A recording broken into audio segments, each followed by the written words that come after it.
Hi, welcome to our channel where we share the most intriguing stories. Jason Miller's quiet suburban life is upended when his new neighbor, Karen, claims ownership of his shed. What begins as a petty dispute spirals into a legal and emotional battle, exposing Karen's fraudulent schemes and uniting the neighborhood against her manipulative tactics. When I first moved into my home 5 years ago, I knew it was the place I'd always dreamed of. The quiet suburban streets, the well-kept lawns, and the sense of community, it all felt perfect. But the real pride of my property was the shed I built with my own hands. It wasn't just a place to store tools or gardening supplies. It was my sanctuary. On weekends, I'd spend hours in there, tinkering with projects, surrounded by the faint scent of sawdust and the comforting hum of the neighborhood in the background. Life was peaceful, or at least it was until my new neighbor moved in. The house across the street had been vacant for months, so I was initially relieved to see it finally sold. That relief quickly faded when I met Karen. From the moment she arrived, she had a way of making her presence known. Tall, sharp-eyed, and perpetually holding a clipboard, Karen exuded an air of authority. She wasted no time introducing herself to the neighborhood, though her introductions felt more like interrogations. At first, I dismissed her quirks as an overzealous attempt to settle into the community. She would point out minor infractions, an overgrown hedge here, a mismatched mailbox there, and offer helpful advice on how to rectify them. But soon, her enthusiasm turned into an obsession. Every day, she roamed the neighborhood, clipboard in hand, jotting down notes and snapping pictures of anything she deemed out of place. It didn't take long for her attention to land squarely on my shed. I noticed her lingering near my property, her phone raised, capturing angles of my backyard that felt invasive. Once, while watering my plants, I caught her staring directly at the shed, her expression a mix of curiosity and disapproval. When I waved, she quickly turned and walked away without so much as a nod. At first, I tried to brush it off. Maybe she was just admiring the craftsmanship or interested in building one herself. But her behavior grew stranger. She would stand across the street, arms crossed, watching my property like a hawk. I began to notice her taking notes more frequently, her phone snapping pictures not just of the shed, but of my driveway, my garden, even my trash bins. It was unnerving. My shed, my safe haven, was now the subject of her scrutiny. I tried to rationalize it, telling myself she was just eccentric, but a nagging feeling told me this was something more. I didn't know what she wanted, but it was clear she wasn't going to leave me or my shed alone. It all started with a knock on my door one Saturday morning. I wasn't expecting visitors, so when I opened the door to see Karen standing there, clipboard in hand and a smug expression on her face, I knew it wasn't going to be a friendly chat. "Good morning, Jason," she began, her voice dripping with condescension. "I've come to discuss a serious matter regarding your property." I furrowed my brow. "What about it?" She gestured toward the backyard with a sharp motion. "That shed of yours. It's on my land." I blinked, unsure if I'd heard her correctly. "Your land?" "Yes," she said, as though stating an obvious fact. "I've reviewed the property lines, and it's clear that your shed extends onto my lot. I'm afraid I'll have to ask you to remove it." I couldn't help but laugh, assuming this was some kind of bizarre joke.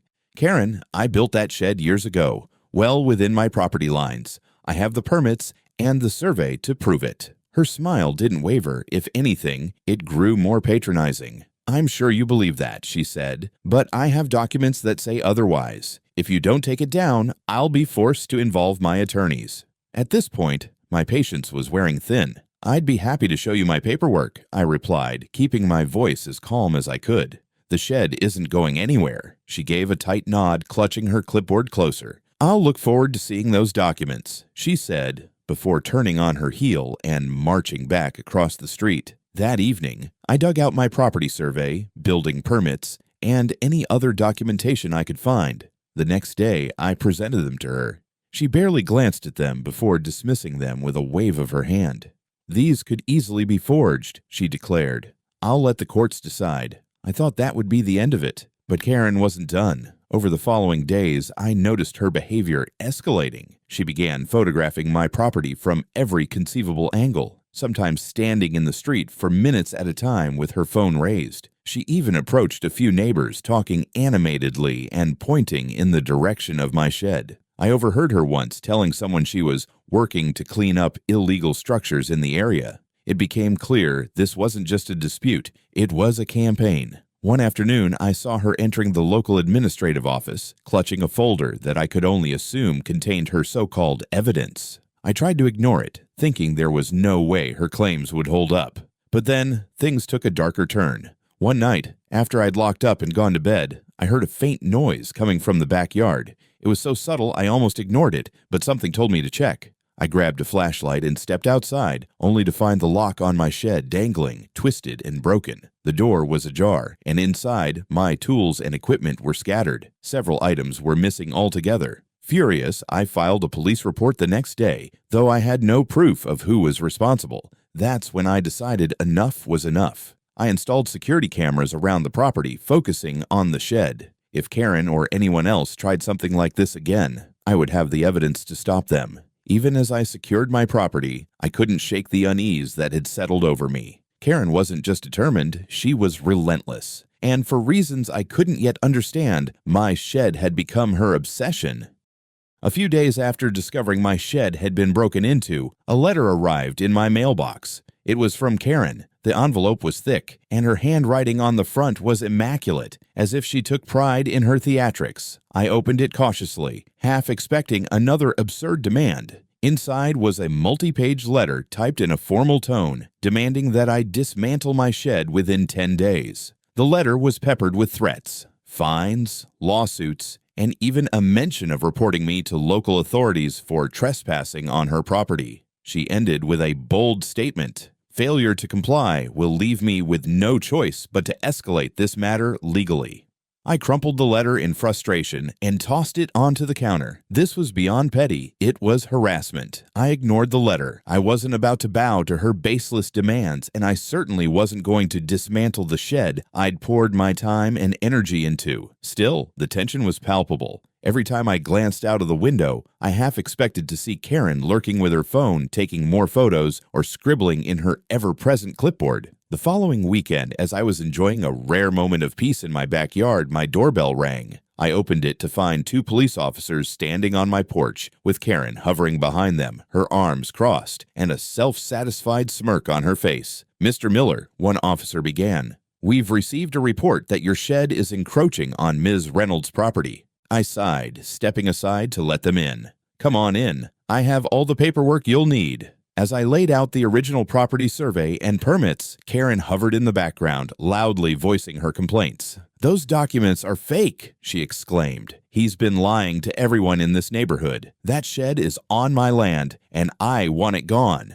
The officers took their time reviewing the papers before one of them turned to Karen. "Ma'am, these documents are valid. Mr. Miller's shed is fully within his property lines." Karen's smirk vanished, replaced by a furious glare. "You're just taking his side. This is a clear case of favoritism." The officers exchanged a glance before one of them calmly replied, "If you have further concerns, you're welcome to pursue this through legal channels, but there's nothing we can enforce here." Karen stormed off, muttering about useless cops and injustice, leaving me shaking my head in disbelief. I thought that might finally put an end to her antics, but I couldn't have been more wrong. A few nights later, my cameras caught her in the act. I was reviewing the footage over my morning coffee when I noticed movement near the shed. Karen, dressed in dark clothes and holding a hammer, was sneaking through my backyard. She approached the shed with purpose, fiddling with the lock before prying the door open. As she stepped inside, the motion-activated floodlights blazed to life. She froze like a deer in headlights, then bolted back toward her house, leaving the door ajar. Furious, I called the police and filed another report. When they questioned her, she claimed she was inspecting her property and accused me of harassment for having cameras installed. The officers didn't buy her excuse, but without significant damage or stolen items, there wasn't much they could do beyond filing a trespassing report. Karen's brazenness left me shaken. It was clear she wouldn't stop until she got what she wanted. This wasn't just a dispute anymore. It was a full-blown war, and I had no intention of losing. The envelope was thick, its official seal designed to intimidate. Karen had taken the next step, a lawsuit. The document inside was a mess of accusations and claims that my shed was illegally built on her land. She included what appeared to be official documents, property surveys, and boundary maps meant to support her argument, but I could tell something was off. The maps were poorly photocopied, with blurry sections and mismatched dates. It reeked of desperation. I wasn't about to fight this battle alone. Within hours of receiving the notice, I contacted an attorney, Michael Hayes. He was sharp, methodical, and immediately skeptical of Karen's claims. "These documents look questionable at best," he said, flipping through the pages. "Let's start digging." Michael filed my response to the lawsuit and began his own investigation. He contacted local surveyors, cross-referenced historical property records, and requested Karen's evidence through legal channels. Meanwhile, I started hearing whispers from my neighbors. Karen had been making her rounds, knocking on doors and spreading her version of the story. "She came to me yesterday. Mrs. Wilson, my elderly neighbor, confided one afternoon, said she'd make sure my HOA fees were reduced if I testified against you. Can you imagine?" Another neighbor, Mark, shared a similar encounter. "She promised to fix some issues I've been having with the HOA if I backed her claim. I told her to get lost, but who knows how many people she's pressured into agreeing." It became clear that Karen wasn't just relying on her fabricated documents. She was trying to rally the neighborhood against me, but her tactics didn't stop there. A few days later, I noticed new flyers taped to mailboxes around the block. The headline read, "Protect Our Neighborhood from Illegal Development."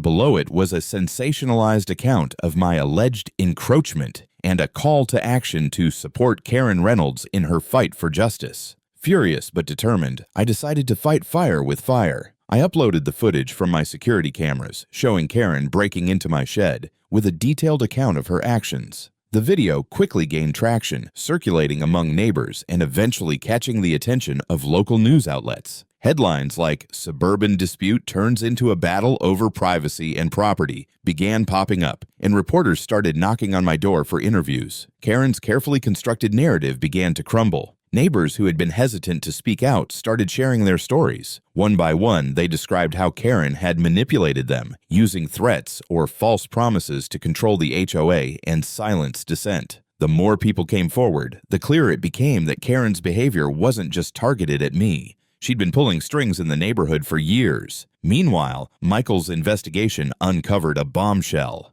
While digging through Karen's legal history, he discovered she had pulled a similar stunt in another neighborhood years ago. She had claimed ownership of a neighbor's property, used forged documents to back her claim, and even managed to settle for a sizable payout before moving away. Michael compiled this information, along with evidence of her fraudulent activity, into an airtight case. As the public tide turned against her, Karen doubled down. She continued to file motions and make accusations, hoping to drag out the legal process. But the pressure was mounting. The local news stories, combined with the growing list of neighbors speaking out, painted her as a manipulative opportunist. Her once commanding presence in the neighborhood was now met with whispers and cold stares. One evening, as I sat in my living room reviewing documents with Michael, he looked up from his laptop and smiled. "We've got her," he said, sliding a file across the table. Inside were the results of a forensic analysis proving that Karen's property surveys were falsified. Combined with the evidence of her past schemes and the footage of her breaking into my shed, we had everything we needed to dismantle her case. It wasn't just about winning the lawsuit anymore. It was about exposing Karen for who she truly was and ensuring she couldn't hurt anyone else. The stage was set for the final showdown, and for the first time since this nightmare began, I felt like the tide was finally turning in my favor. The courtroom was packed on the day of the trial. Rows of spectators, neighbors, reporters, and curious onlookers filled the benches, their whispers a constant hum as we waited for the proceedings to begin. At the defendant's table, Karen sat stiffly, her expression a carefully crafted mix of defiance and feigned confidence. Her legal team shuffled through stacks of papers, clearly preparing for a fight. I glanced at Michael, my attorney, who offered me a reassuring nod. We were ready. The trial began with opening statements. Karen's lawyer attempted to paint her as a victim of a misunderstanding, emphasizing her good intentions to maintain the neighborhood's standards. The narrative was laughable, given the mountain of evidence we had. Michael's opening was concise and devastating. He promised to prove not only that Karen's claims were baseless, but that her actions constituted deliberate fraud and harassment. Michael began by presenting the footage from my security cameras. The courtroom fell silent as the video played, showing Karen sneaking onto my property at night with a hammer.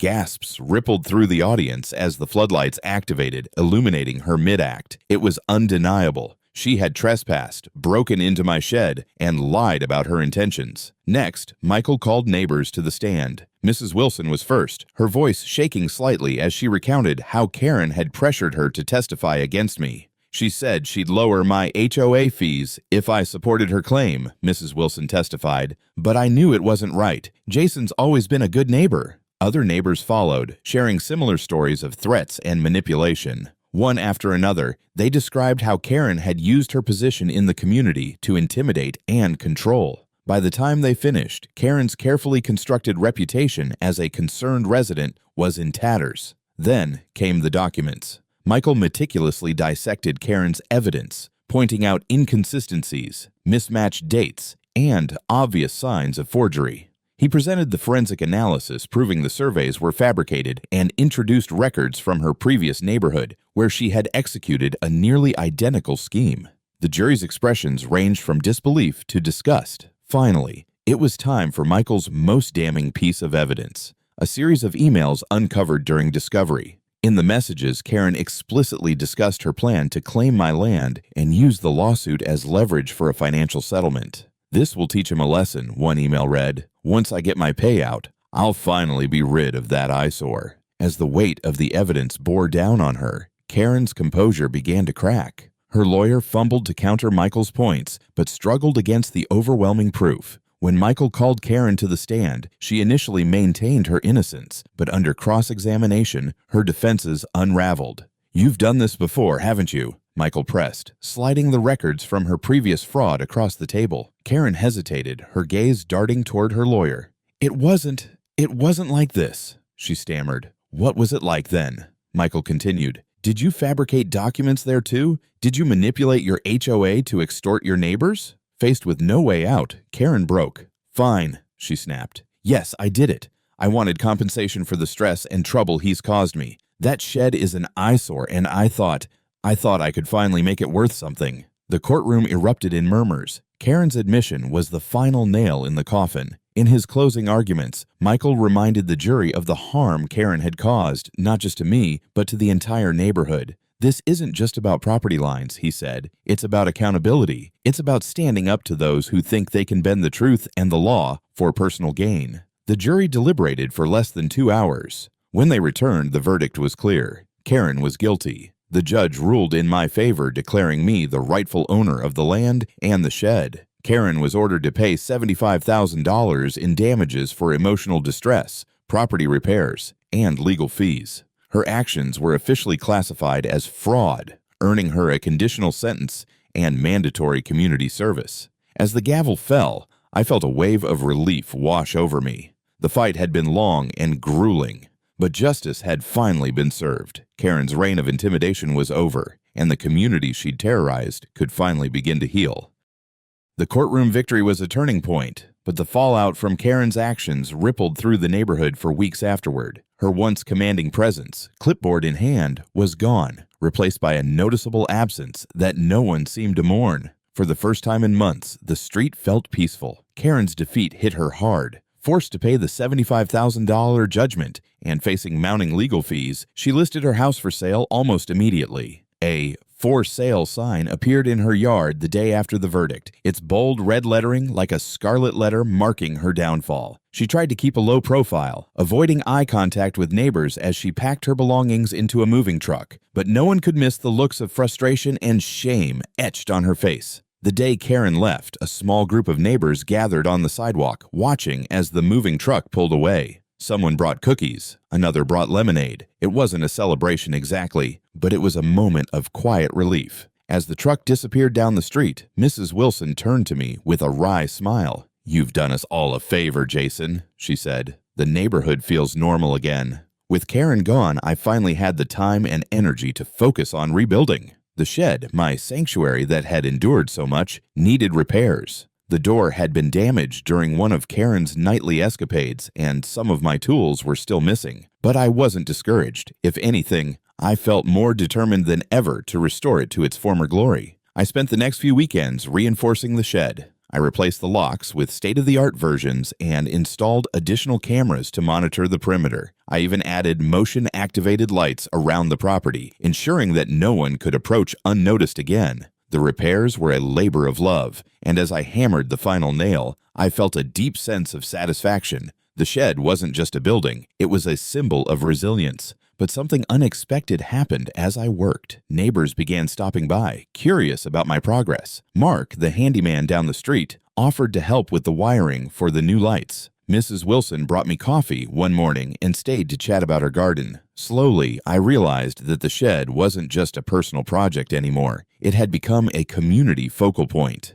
Inspired by the support I'd received during my ordeal, I decided to turn the shed into more than just a workshop. I opened it up as a small repair hub for the neighborhood, offering to fix tools, furniture, and other odds and ends for anyone who needed it. The idea caught on quickly. People brought me broken chairs, rusty lawnmowers, and even an old cuckoo clock that had stopped working years ago. Each repair was a chance to reconnect with the community, to build something new out of the wreckage Karen had left behind. Reflecting on the journey, I couldn't help but feel a mix of pride and gratitude. Standing up to Karen had been one of the hardest things I'd ever done, but it had also taught me invaluable lessons. I learned that protecting what's yours isn't just about physical property. It's about standing up for your principles, even when the odds feel insurmountable. I learned that a community is only as strong as the bonds between its members, and that sometimes those bonds are forged through shared challenges. In the months that followed, I became an active participant in our HOA meetings. I wasn't interested in leadership, but I wanted to make sure that no one else in the neighborhood would ever have to face the kind of harassment I'd endured. I worked with the new board to establish clear guidelines for transparency and accountability, ensuring that no one could abuse their power the way Karen had. Life gradually settled into a new normal. The shed, now bustling with activity, stood as a testament to what the neighborhood could achieve when it came together. Karen was gone, but the lessons she left behind were woven into the fabric of our community. As I stood in my backyard one quiet evening, watching the sunset paint the sky in hues of orange and pink, I felt something I hadn't felt in a long time: peace.